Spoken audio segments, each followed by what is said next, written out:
Monika Dubey, good morning. Roli Pandey, Parul Tiwari, Akanksha Mishra, Ankit Tripathi, Ram Kumar Maurya, Shraddha Tiwari, good morning सभी को। Ankita Singh, Saumya Patel, good morning.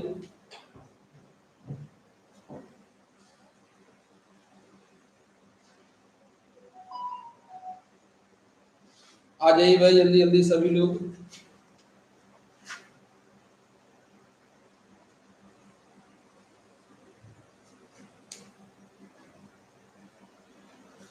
पूजा Chaudhary, Nivedita, good morning सभी को। सो रहे हैं लग रहा लोग।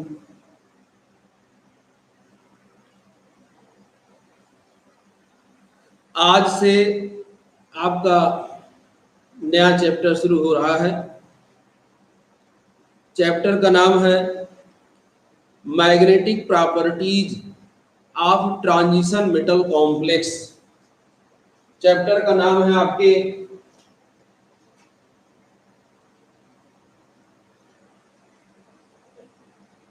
Magnetic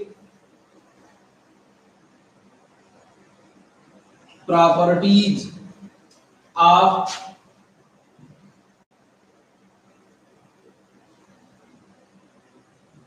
transition metal complexes. Magnetic properties of transition metal complexes, ये आपका आज से तीसरा चैप्टर इनऑर्गेनिक का शुरू होने जा रहा है। और ये भी आसान चैप्टर है। दो अगर आपको बढ़िया समझ में आया है तो उसी तरह से ये भी है। मैग्नेटिक प्रॉपर्टी को लेकर आपको सेकेंड ईयर में शॉर्ट नोट लिखाया गया है, उसी तरह से इसको भी कंसीडर करना है। कुछ चीजें जो बेसिक हैं, जो आप जानते हैं, पहले उसके बारे में विचार कर लेते हैं। क्या बेसिक कॉन्सेप्ट आप जानते हैं कि कोई भी चार्ज पार्टिकल, कोई भी आवेशित कण अगर सर्कुलर मोशन करता है तो उससे मैग्नेटिक फील्ड क्रिएट हो जाता है। ये आपको पता है। कोई भी आवेशित कण, चार्ज पार्टिकल यदि सर्कुलर मोशन करेगा तो उससे मैग्नेटिज्म क्रिएट हो जाएगा, मैग्नेटिक फील्ड क्रिएट हो जाएगा। इसको आप व्यवहारिक रूप में अच्छी तरह से जानते हैं। मोटर की जो बाइंडिंग की जाती है, आप पंखे का बाइंडिंग, पंखे को बनवाने के लिए जब गए होंगे, सभी लोग कामकाजी हैं, जरूर ऐसा किए होंगे, तो आप देखते हैं कि वो उसमें जो तांबे का, कॉपर का जो तार होता है वो छल्ले नुमा उसको लपेटा जाता है। ये व्यवस्था क्यों की जाती है? ताकि उसमें इलेक्ट्रॉन का फ्लो, ताकि उसमें इलेक्ट्रॉन का फ्लो सर्कुलर वे में हो। और इस तरह से जब इलेक्ट्रॉन का फ्लो होगा तो एक निश्चित डायरेक्शन में मैग्नेटिक फील्ड क्रिएट हो जाएगा। यानी उसके सर्कुलेशन के कारण नॉर्थ और साउथ पोल्स बन जाएंगे, चुंबकीय बल रेखाएं निकलने लगेंगी नॉर्थ टू साउथ के लिए। ये चीजें आप जानते हैं, सही है ना? ये आपको पता है कि कोई भी चार्ज पार्टिकल जब सर्कुलर मोशन करता है तो उसके आधार पर मैग्नेटिज्म क्रिएट हो जाता है, मैग्नेटिक फील्ड क्रिएट हो जाता है उस चार्ज पार्टिकल के सर्कुलेशन के कारण। अब हम अगर किसी एटम की बात करें, जैसे ये चैप्टर है ट्रांजिशन मेटल कॉम्प्लेक्स, यानी हमें इसमें ट्रांजिशन एलिमेंट के बारे में बातें करना है। ट्रांजिशन मेटल कॉम्प्लेक्स है तो उसमें सेंट्रल मेटल ट्रांजिशन एलिमेंट ही होगा। अब ट्रांजिशन एलिमेंट के अंदर जो इलेक्ट्रॉन्स हैं, इलेक्ट्रॉन्स भी चार्ज पार्टिकल हैं। और आप जानते हैं आइटम के अंदर जो इलेक्ट्रॉन्स होते हैं वो दो तरह के मोशन करते हैं। ये सब आपको सेकेंड ईयर में हम आपको बढ़िया दिखा चुके हैं। क्या है? एक तो है spin motion, spin motion of electron, और दूसरा है ऑर्बिटल मोशन ऑफ इलेक्ट्रॉन। इलेक्ट्रॉनों की दो प्रकार से मोशन होता है, एक तो स्पिन मोशन ऑफ इलेक्ट्रॉन और दूसरा ऑर्बिटल मोशन ऑफ इलेक्ट्रॉन। मतलब एक तो इलेक्ट्रॉन अपने एक्सिस के चारों तरफ घूमते हैं, revolve its own axis, rotate around its own axis, अपने एक्सिस पे ही घूम जाते हैं। और दूसरा न्यूक्लियस के चारों तरफ बंद वृत्तीय कक्षाओं में घूमते हैं, ये आपको पता है। यानी इलेक्ट्रॉन दो तरह का मोशन करता है, एक तो स्पिन मोशन ऑफ इलेक्ट्रॉन, ये क्या है? इलेक्ट्रॉन अपने खुद के एक्सिस पे घूम जाता है, इसी को कहते हैं स्पिन मोशन ऑफ इलेक्ट्रॉन। और दूसरा इलेक्ट्रॉन कैसे मोशन करता है? न्यूक्लियस के चारों तरफ बंद वृत्तीय कक्षाओं में वो रोटेट घूमता है। अब अभी आपका जनरल कॉन्सेप्ट है कि कोई भी चार्ज पार्टिकल अगर सर्कुलर मोशन करेगा तो उससे मैग्नेटिक फील्ड क्रिएट हो जाएगा। इलेक्ट्रॉन भी चार्ज पार्टिकल है, इसलिए वही नियम इस पे भी लागू होगा। ये भी जब सर्कुलर मोशन करेगा तो चुंबकीय क्षेत्र क्रिएट हो जाएगा। अब इसका इस मोशन दो प्रकार का, एक तो स्पिन मोशन ऑफ इलेक्ट्रॉन जिसमें वो अपने एक्सिस पे घूम जाता है, और दूसरा ऑर्बिटल मोशन ऑफ इलेक्ट्रॉन जिसमें न्यूक्लियस के चारों तरफ घूमता है। अब इन दोनों मोशनों के कारण क्या उत्पन्न होगा? चुंबकीय क्षेत्र उत्पन्न होगा। स्पिन मोशन के कारण भी चुंबकीय क्षेत्र उत्पन्न होगा, मैग्नेटिक फील्ड क्रिएट होगा, चुंबकीय बल रेखाएं उत्पन्न होगी। और ऑर्बिटल मोशन के कारण भी चुंबकीय क्षेत्र उत्पन्न होगा। स्पिन मोशन के कारण उत्पन्न होने वाले चुंबकीय क्षेत्र को मेजर करते हैं म्यू एस के द्वारा, जिसको बोलते हैं स्पिन मैग्नेटिक मूवमेंट। स्पिन चुंबक जहां पर यस है, कैपिटल यस क्या है?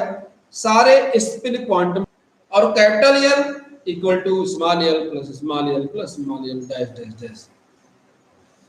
तो के द्वारा स्पिन उत्पन्न होने वाले स्पिन चुंबकीय क्षेत्र को मेजर करते हैं म्यू एस के द्वारा, और ऑर्बिटल मोशन के कारण उत्पन्न होने वाले चुंबकीय क्षेत्र को मेजर करते हैं म्यू एल के द्वारा।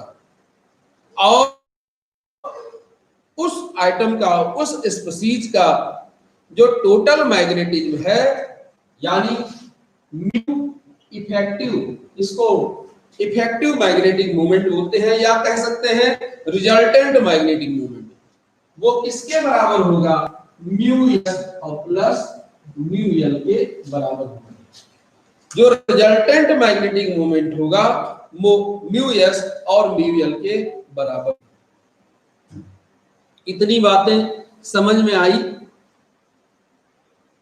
और ये सारी बातें आपको हम चैप्टर था ट्रांजिशन मेटल क्वाड्रेचर कंपाउंड वाला, उसमें लिखा चुके हैं, डी ब्लॉक में बता चुके हैं। बोलिए भाई, ये बातें समझ में आई? अवनींद्र पाल देख रहे हैं? अवनींद्र पाल, साकेत तिवारी, अवनींद्र पाल और साकेत, दो लोग देख रहे हैं?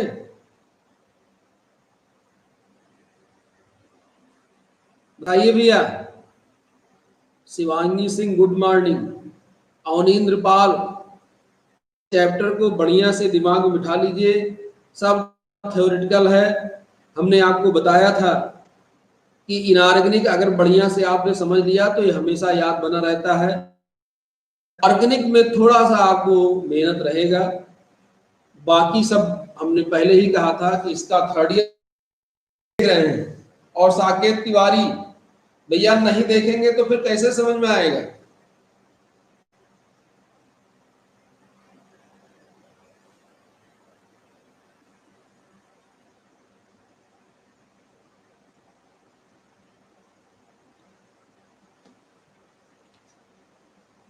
सुन रहे हैं आप हमको?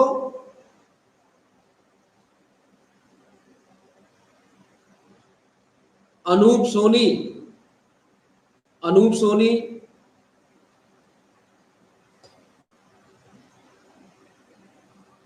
बताइए भैया। अनूप सोनी, चलिए फिर से। तो इतनी बातें आपको समझ में आई, क्या क्या समझ में आया? हाँ चलिए, यहां थोड़ी देर के लिए एरर दिखा रहा था इसलिए हमने पूछा। तो क्या क्या समझ में आया? पहला तो मूल कॉन्सेप्ट की हम जानते हैं, कोई भी आवेशित कण अगर सर्कुलर मोशन करेगा तो उसके कारण चुंबकीय क्षेत्र उत्पन्न हो जाएगा, ये हमको बेसिक कॉन्सेप्ट पता है। अब अगर हम किसी एटम की बात करें, जैसा कि हम ट्रांजिशन एलिमेंट को पढ़ने जा रहे हैं, उसके कॉम्प्लेक्स को पढ़ने जा रहे हैं, तो एटम में इलेक्ट्रॉन दो तरह का मोशन करता है। एक तो स्पिन मोशन ऑफ इलेक्ट्रॉन और दूसरा ऑर्बिटल मोशन ऑफ इलेक्ट्रॉन। जो स्पिन मोशन ऑफ इलेक्ट्रॉन है उसमें क्या है, इलेक्ट्रॉन इलेक्ट्रॉन अपने एक्सिस पे घूम जाता है, इसके कारण जो चुंबकीय क्षेत्र उत्पन्न होता है उसको स्पिन मैग्नेटिक फील्ड कहते हैं, और इसको मेजर किया जाता है spin magnetic moment mu S के द्वारा। इसी तरह इलेक्ट्रॉन न्यूक्लियस के चारों तरफ बंद वृत्तीय कक्षाओं में घूमते हैं, उसके कारण भी मैग्नेटिक फील्ड क्रिएट हो जाता है, जिसको कहते हैं ऑर्बिटल मैग्नेटिक मूवमेंट। उसके द्वारा जो चुंबकीय क्षेत्र उत्पन्न होता है उसे कहते हैं ऑर्बिटल मैग्नेटिक फील्ड, और इसका मेजरमेंट किया जाता है ऑर्बिटल मैग्नेटिक मूवमेंट के द्वारा।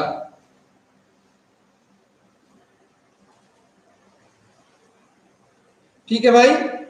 और इस तरह से आइटम जो टोटल मैग्नेटिज्म है, चुंबकीय व्यवहार है, वो इन दोनों के कारण होगा, म्यू एस और म्यू एल के द्वारा। यानी जो इफेक्टिव मैग्नेटिक मूवमेंट है वो म्यू एस और म्यू एल के योग के बराबर होगा। सही है भाई। और एक चीज, मूल बात थोड़ा सा समझ लीजिए, एक चीज और समझिए,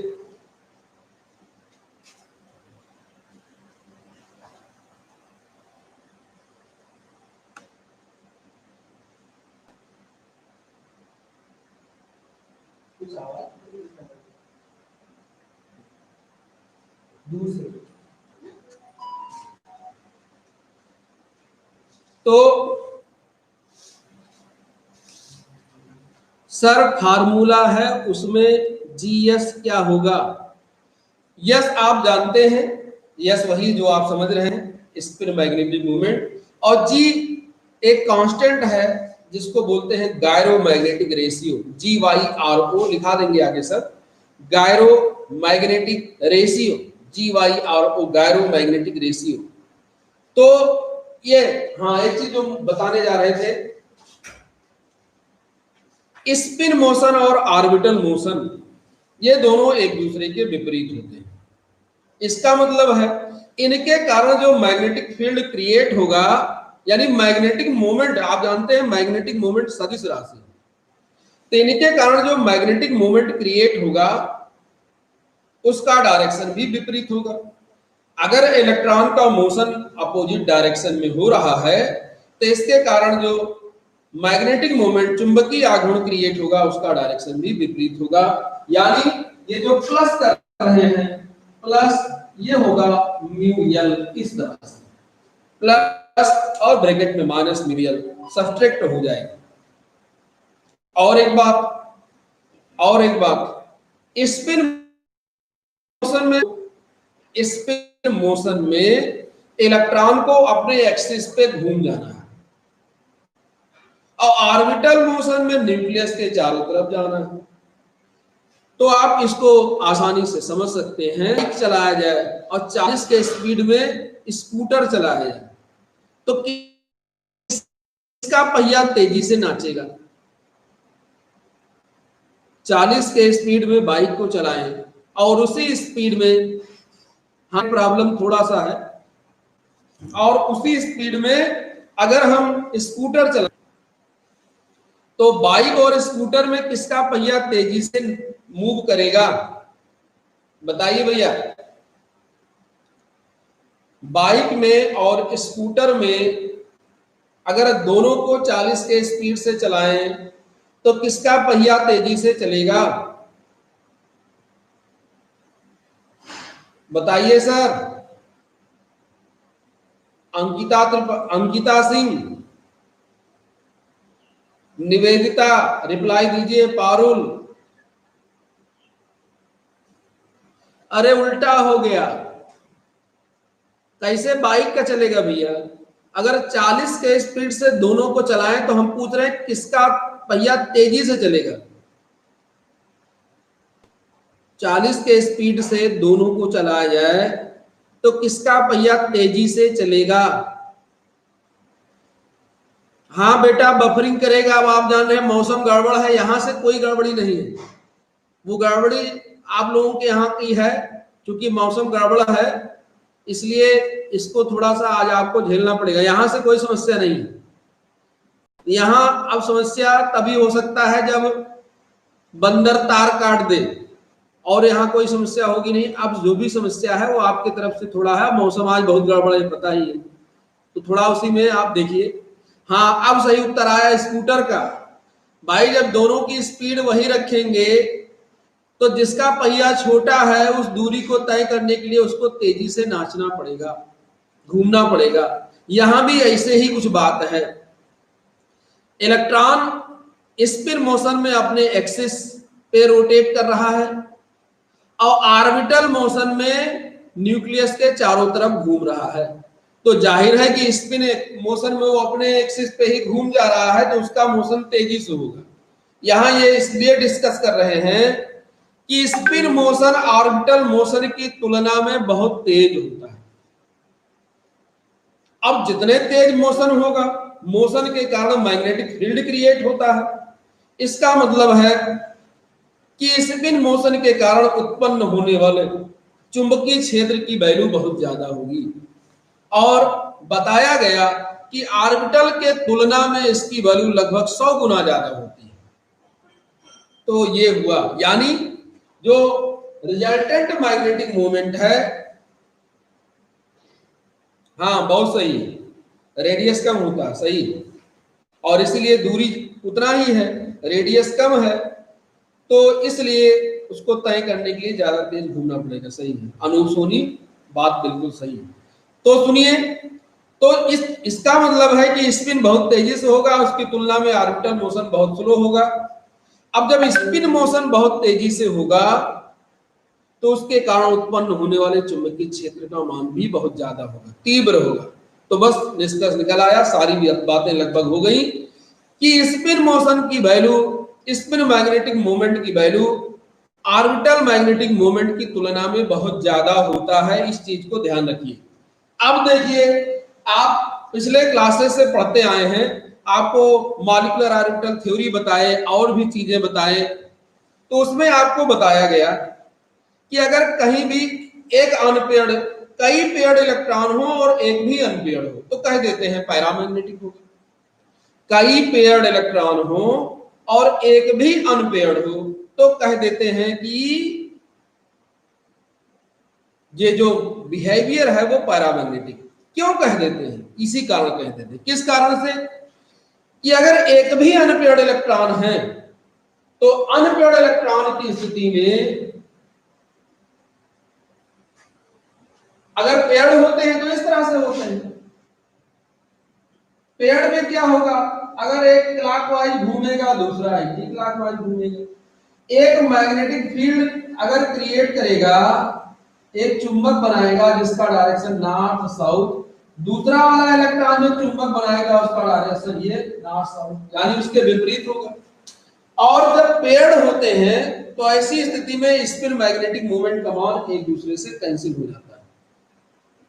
परंतु यदि अनपेयर्ड इलेक्ट्रॉन है तो अनपेयर्ड इलेक्ट्रॉन की स्थिति में इसके मैग्नेटिक मोमेंट को कैंसिल करने वाला दूसरा इलेक्ट्रॉन उस ऑर्बिटल में नहीं होता।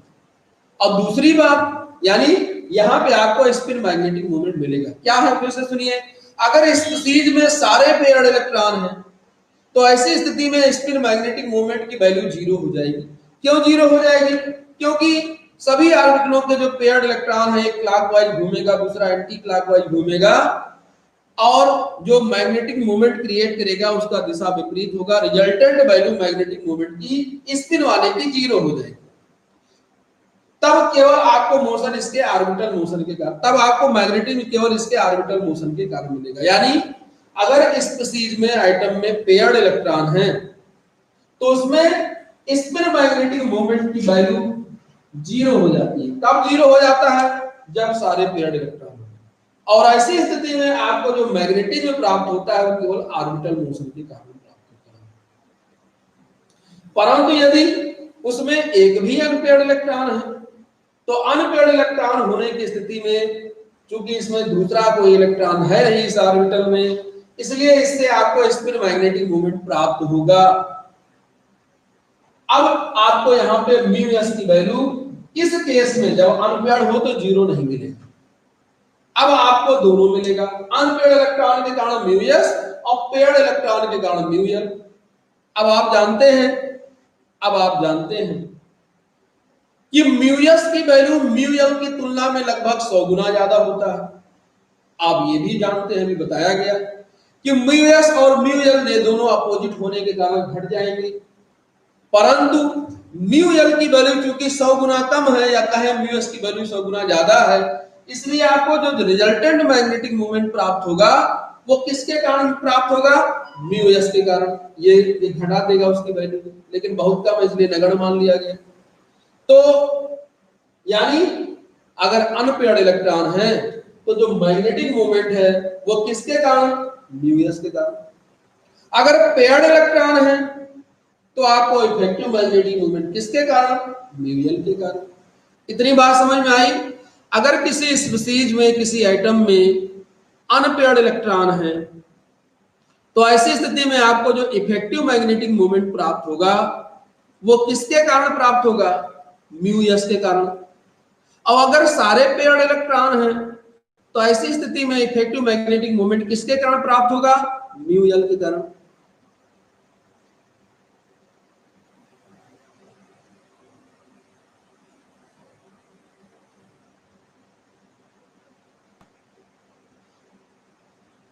सारे इलेक्ट्रॉन, हाँ, दो प्रकार का मोशन हुआ ना, एक तो हुआ ऑर्बिटल मोशन और एक हुआ spin motion. Spin motion orbital के अंदर करता है और ऑर्बिटल मोशन न्यूक्लियस के चारों ओर होता है। सारे इलेक्ट्रॉन दो तरह के मोशन करते हैं, बात सही, सारे इलेक्ट्रॉन। परंतु यदि ऑर्बिटलों में पेयर्ड इलेक्ट्रॉन हुए तो पेयर्ड इलेक्ट्रॉन के होने की स्थिति में क्या होगा? म्यू एस की वैल्यू जीरो हो जाएगी, क्योंकि हर ऑर्बिटल में दो दो इलेक्ट्रॉन हैं, एक क्लॉकवाइज एक एंटी क्लॉकवाइज घूम रहा है। इसलिए ये जो मैग्नेटिक मोमेंट क्रिएट करेगा ऑर्बिटल का, दोनों इलेक्ट्रॉन एक दूसरे के विपरीत करेगा और ये वैल्यू जीरो कर देगा। ऐसी स्थिति में आपको केवल ऑर्बिटल मोशन के कारण मैग्नेटिज्म प्राप्त होगा। परंतु यदि एक भी अनपेयर्ड इलेक्ट्रॉन है तो ऐसी स्थिति में वो म्यू एस की वैल्यू देगा, और चूंकि अभी बताया गया कि म्यू एस की वैल्यू म्यू एल की तुलना में 100 गुना लगभग ज्यादा होता है, तो अगर एक इलेक्ट्रॉन के कारण उत्पन्न होने वाले म्यू एस की वैल्यू को कैंसिल करना है तो 100 पेयर्ड इलेक्ट्रॉन होने चाहिए। और अभी तक के पीरियोडिक टेबल के अनुसार आप जानते हैं कि 100 पेयर्ड इलेक्ट्रॉन कभी संभव नहीं है। अभी तक जितना आपका एटॉमिक नंबर ज्ञात है उसके अनुसार किसी एटम में, किसी स्पीसीज में 100 पेयर्ड इलेक्ट्रॉन नहीं हो सकते ट्रांजिशन एलिमेंट में। सही है? तरह बात समझ में आया? बताइए भाई, किसी को और कोई प्रश्न हो तो पूछिए, तब इसको लिखाया जाए। सारी चीजें आपको समझ में आ जानी चाहिए। बोलिए, किसी को कोई प्रश्न? क्या क्या फिर से समरी समझ लीजिए। आइटम में या स्पीसीज में इलेक्ट्रॉन होते हैं, इलेक्ट्रॉन सर्कुलर मोशन करते हैं, दो प्रकार के मोशन करते हैं, spin motion, orbital motion.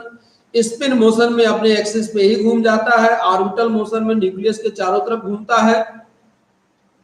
Spin motion की वैल्यू ऑर्बिटल की तुलना में बहुत ज्यादा होता है, क्योंकि आप अभी बताए हैं खुद ही रीजन। इसलिए स्पिन मोशन के कारण उत्पन्न होने वाले चुंबकीय क्षेत्र का मान बहुत ज्यादा होता है, ऑर्बिटल का उसकी तुलना में बहुत कम होता है। स्पिन और ऑर्बिटल मोशन दोनों का डायरेक्शन विपरीत होता है। हाँ समराइज, स्पिन और ऑर्बिटल मोशन दोनों एक दूसरे के विपरीत डायरेक्शन में होते हैं, इसलिए इससे उत्पन्न होने वाले चुंबकीय क्षेत्र को जब ऐड करेंगे तो ये इस कंडीशन मिलेगी, सब्ट्रैक्ट हो जाएगा। यानी उस स्पीसीज का या आइटम का जो इफेक्टिव मैग्नेटिक मोमेंट होगा या रिजल्टेंट मैग्नेटिक मोमेंट होगा वो इस कंडीशन में होगा, ऐसे होगा। माइनस क्यों लगा? क्योंकि इसका डायरेक्शन अपोजिट होता है, ये घट जाएगा इससे। परंतु यदि आप जानते हैं अगर सारे पेयर्ड इलेक्ट्रॉन हो तो म्यू एस की वैल्यू 0 हो जाएगी। क्यों 0 हो जाएगा? म्यू एस क्या है? म्यू एस स्पिन मोशन के कारण उत्पन्न होने वाले मैग्नेटिक मोमेंट का मान है। अगर अपोजिट सारे इलेक्ट्रॉन पेयर्ड होंगे तो एक क्लॉकवाइज रोटेशन करेगा, एक एंटी क्लॉकवाइज रोटेशन करेगा, तो इस तरह से सारे पेयर्ड एक दूसरे को कैंसिल कर देंगे, म्यू एस की वैल्यू 0 हो जाएगी। तब आपको मैग्नेटिज्म फिर किसके कारण मिलेगा? ऑर्बिटल मोशन के कारण मिलेगा। और एक चीज,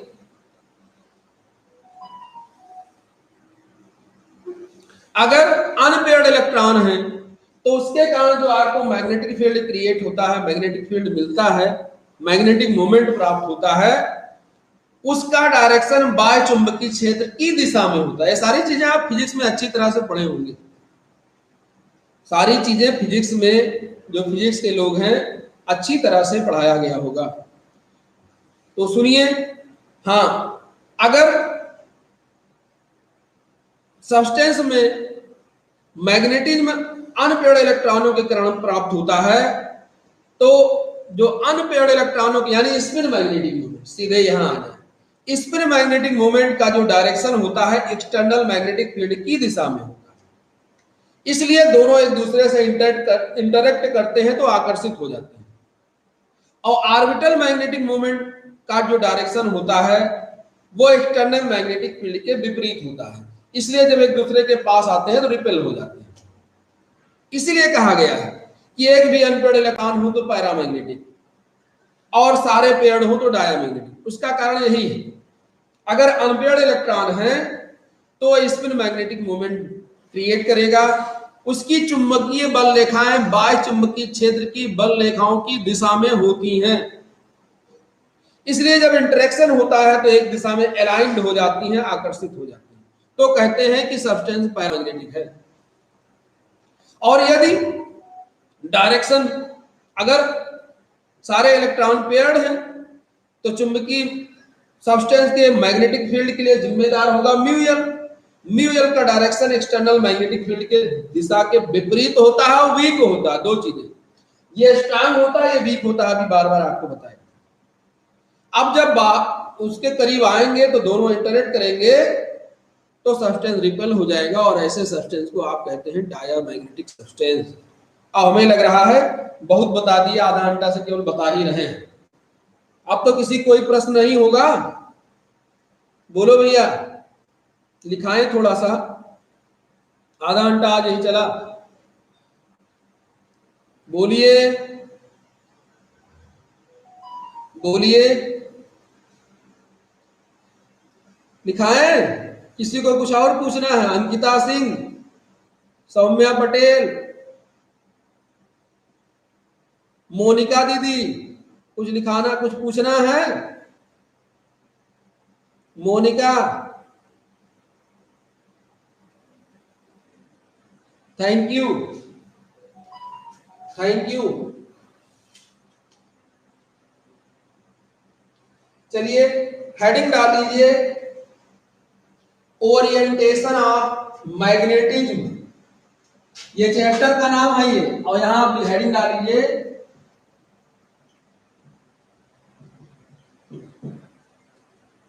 orientation of magnetism, orientation of magnetism, orientation of magnetism.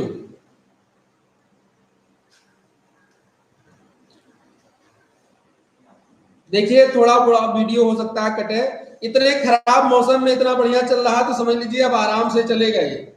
आज मौसम बहुत गड़बड़ा है, सभी को पता है, तो अब इधर से कोई समस्या नहीं है, आपके तरफ से थोड़ा मोड़ा कभी कदा ऐसे मौसम में रहेगा। आखिर आप यहाँ अगर क्लास चलती तो भी तो नहीं आते, तो उससे तो बढ़िया आपका हो रहा है ना। ऐसे मौसम में आप कोचिंग पढ़ने नहीं आते तो कोचिंग बंद होती, तो भी तो फायदा ही है, कहाँ नुकसान है भैया। घर में बैठ के आराम से पढ़ रहे हैं आप, यहाँ तो कोचिंग बंद करनी पड़ती है ऐसे मौसम में ना, कहते नहीं आ पाएंगे। चलिए हेडिंग है आपका ओरिएंटेशन ऑफ मैग्नेटिज्म, तो नोट करिए।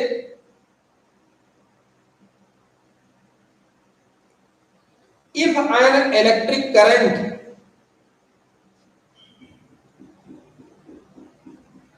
हाँ यहां बारिश हो रही है। If an electric current, if an electric current which is, if an electric current which is a flow of electron, which is a flow of electron is allowed, is allowed to flow, FLOW, allowed to flow,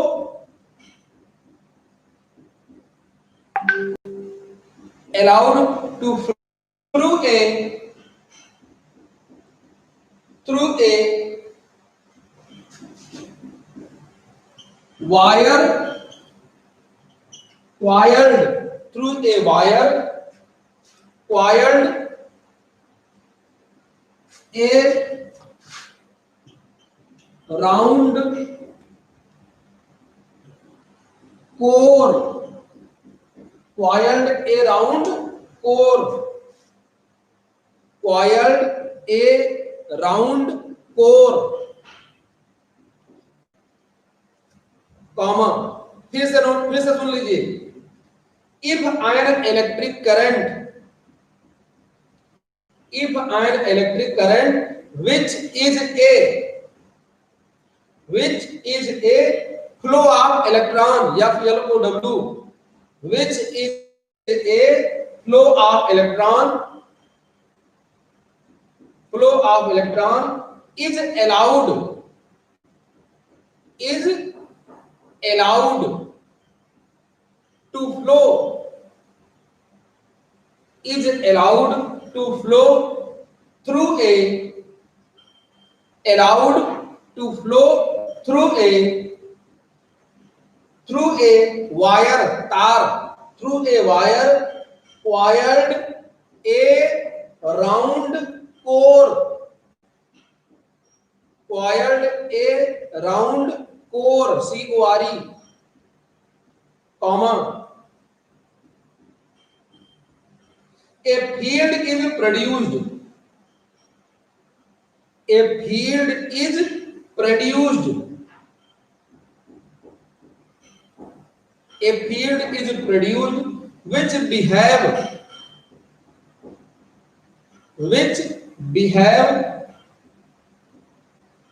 like a magnet, which behave like a magnet, full stop। thus magnetic field is produced,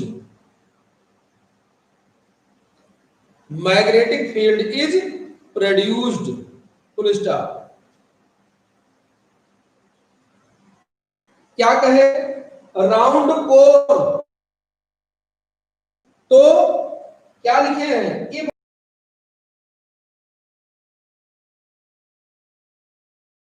round core, कामा, यानी किसी ऐसे तार से गुजारा जाए जो round core किया हुआ कॉइल बनाया हुआ, छल्ला बनाया हुआ है, तो क्या होगा, field is produced, field produce हो जाएगा, मैग्नेटिक फील्ड प्रोड्यूस हो जाएगा, और वो मैग्नेट जैसा काम करेगा जैसे कि मोटर के बाइंडिंग के लिए भी आपको बताएं। अब अगले लाइन से नोट करिए, अगले लाइन से, according to classical model of atom, classical model of atom, bracket में लिख लीजिए Bohr's model, classical model of atom bracket में Bohr's model, comma, electron has two type of motion, electron has two type of motion, मतलब electron का, atom का जो classical model है, यानी जो है, तो बोर का मॉडल ही तो प्रचलित है, ज्यादातर व्याख्याएं बोर मॉडल पे ही की गई हैं। तो जो क्लासिकल मॉडल है, बोर का मॉडल है, उसके अनुसार जो इलेक्ट्रॉन है दो तरह का मोशन करता है। अब हेडिंग एक पहला वाला डाल लीजिए, spin motion of electron, heading डाल लीजिए स्पिन मोशन ऑफ इलेक्ट्रॉन, और इसमें लिखिए, तो स्पिन मोशन ऑफ इलेक्ट्रॉन में क्या लिखना है, यही कि इलेक्ट्रॉन अपने एक्सिस पे रोटेट कर जाता है, इलेक्ट्रॉन के इस मोशन को स्पिन मोशन कहते हैं। लिखिए, electron rotate, electron rotate around its,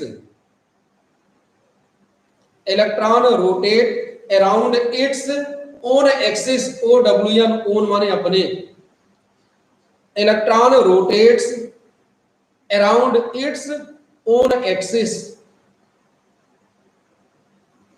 comma, this motion of electron, this motion of electron is called spin motion, full stop. अगले लाइन से, spin motion of electron, spin motion of electron produce spin magnetic moment, spin motion of electron produce spin magnetic moment,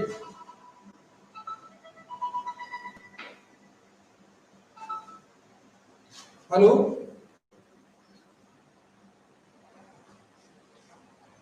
चल नहीं रहा है,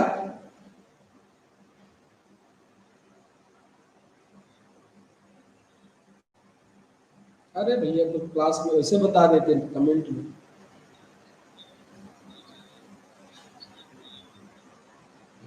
चलो ठीक ठीक ठीक है, ठीक।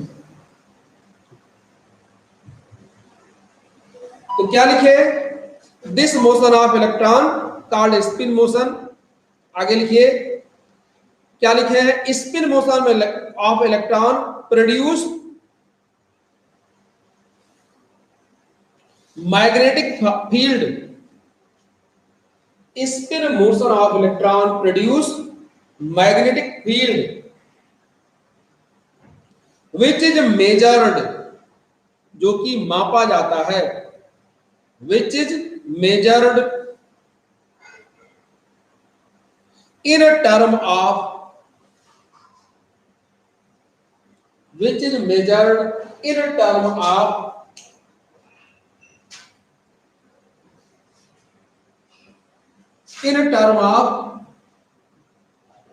spin magnetic moment mu s, spin magnetic moment mu s, spin magnetic moment mu s। Full stop. तो क्या है, स्पिन मोशन के कारण मैग्नेटिक फील्ड क्रिएट हो जाता है, जिसको spin magnetic moment mu S के द्वारा मापा जाता है। हो गया भाई, इतना इतना हो गया। थोड़ा आज मौसम की वजह से समस्या है, देख लीजिए। इतना हो गया, नोट कर लिए सब लोग।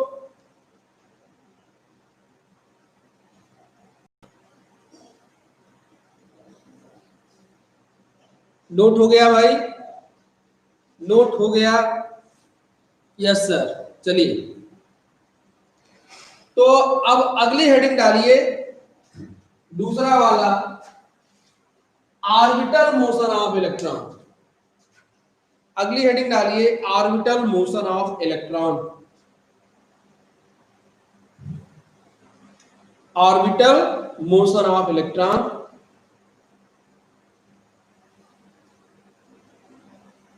अब इसमें लिखिए,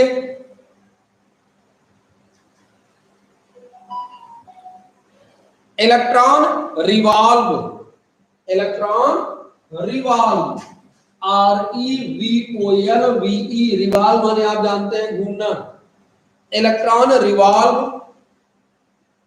around the nucleus, electron revolve around the nucleus in a closed cell, yes, HELL, around the nucleus in a closed cell, comma, this motion of electron, this motion of electron is called orbital motion. This motion of electron is called orbital motion. अब अगले line से, orbital motion also produce, orbital motion also produce magnetic field, also produce magnetic field which is measured, जिसको मापा जाता है, which is measured in a term of, which is measured in a term of orbital magnetic moment, orbital magnetic moment, comma, mu L, orbital magnetic moment mu L.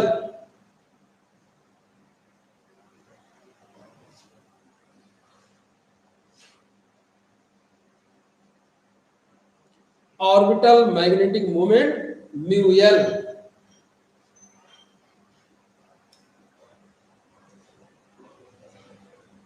Note हो गया? अब अगले line से पहला चेंज करके note करिए। तो ये सब बताया गया, मैग्नेटिज्म के लिए यही दोनों जिम्मेदार है, कौन? म्यू एस और म्यू एल। लिखिए, these two magnetic moment, these two magnetic moment, MOMENT, कौन दोनों? ऑर्बिटल और spin magnetic moment. these two magnetic moment, bracket में कर लीजिए mu S and mu L. these two magnetic moment, bracket में mu S and mu L, bracket बंद।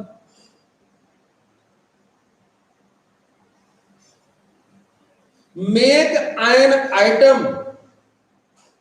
make an atom or species, अथवा species, make an atom or species behave like small magnet, behave like small magnet, full stop. यही दोनों motion यानी mu S और mu L item को या species को एक सूक्ष्म चुंबक बना देता है, वो चुंबक जैसे व्यवहार करने लगता है। अब जब चुंबक को सूक्ष्म चुंबक बना देगा और जब एक चुंबक को दूसरे चुंबक के करीब लाते हैं तो उनकी चुंबकीय बल रेखाएं एक दूसरे से इंटरेक्शन करती हैं, और इंटरेक्शन के कारण दो चीजें हैं, या तो वो अट्रैक्ट हो जाएंगी या तो वो रिपेल हो जाएंगी। तो इस अट्रैक्शन और रिपल्सन के आधार पर पदार्थों को 5 भागों में 5 प्रकार से डिवाइड किया गया है। आप जानते हैं, paramagnetic, diamagnetic, ferromagnetic, antiferromagnetic, ferrimagnetic. मतलब क्या क्या निकला कि जो एटम या स्पीशीज है म्यू एस और म्यू एल के कारण वो सूक्ष्म चुंबक जैसा काम करने लगता है, और इस तरह जब उसको किसी मैग्नेट के कांटेक्ट मिलाते हैं तो चुंबकीय बल रेखाओं में इंटरेक्शन होता है। दो काम होगा तब, या तो आकर्षण और या तो प्रतिकर्षण, और इसी के आधार पर आप जानते हैं सब्सटेंस को 5 भागों में मैग्नेटिक बिहेवियर के आधार पर बांटा गया। तो आगे लिखे,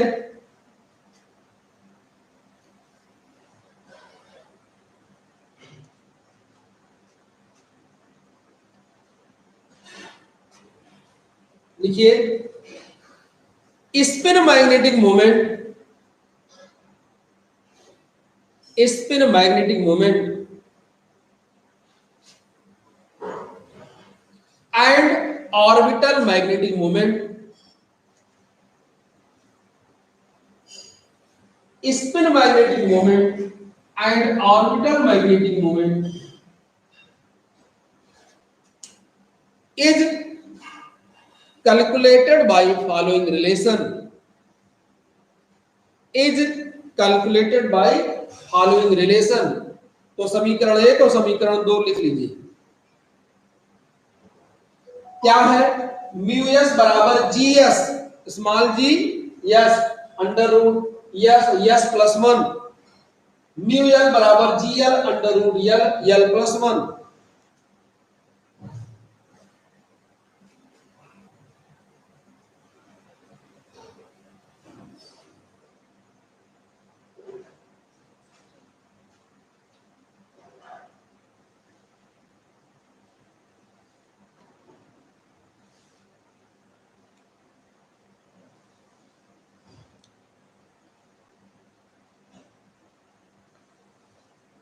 हो गया इतना।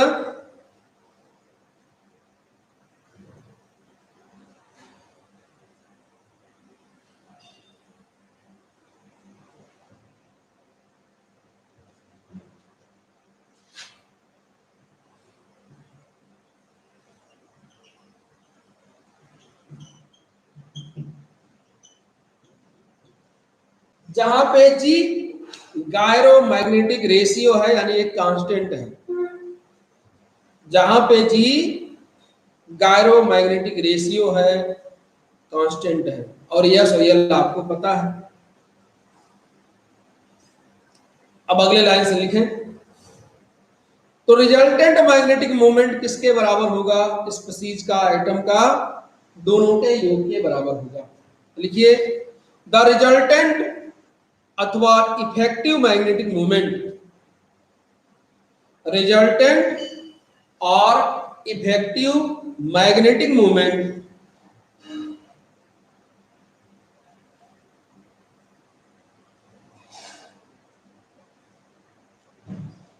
is equal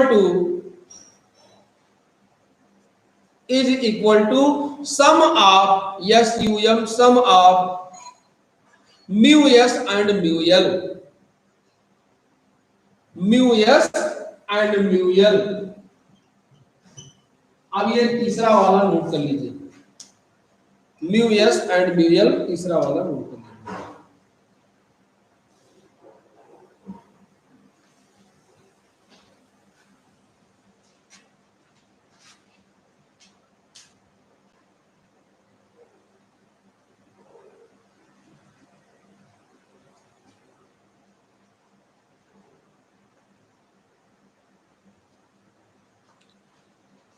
हो गया इतना?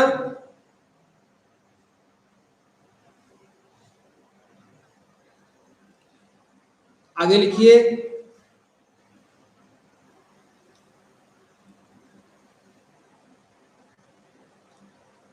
The value of mu S,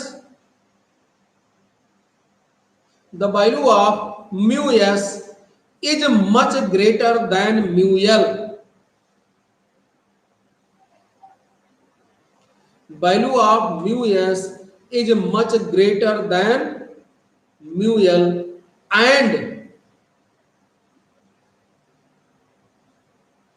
and opposite to each other, opposite to each other, because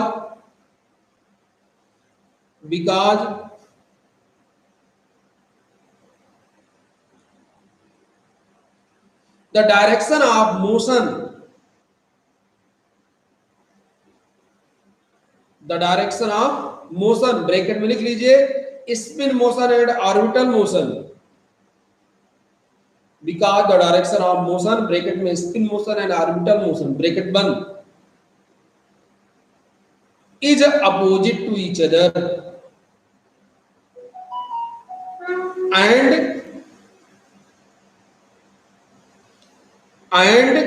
spin motion is very fast,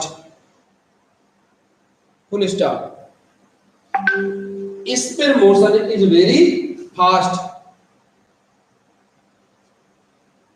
अब अगले लाइन से जल्दी से थोड़ा लिख लीजिए। When such substance is placed, रखा जाता है। When such substance मतलब जिसमें स्पिन मोशन ऑर्बिटल मोशन हो रहा हो। When such substance is placed between the pole of magnet,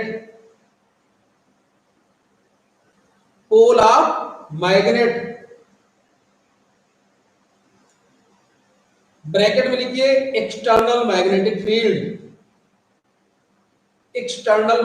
field, bracket बंद, comma,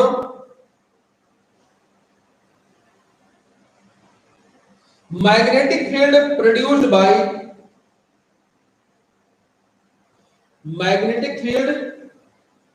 bye spin and orbital motion,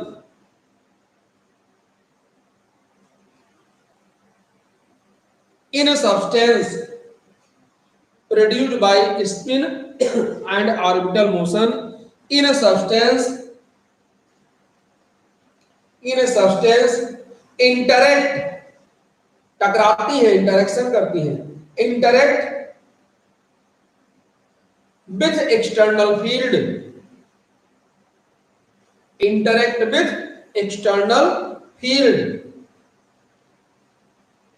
full stop. जल्दी से एक लाइन और लिख लीजिए। On the basis of behaviour of substance in a magnetic field, on the basis of behavior of substance in a magnetic field, they are classified as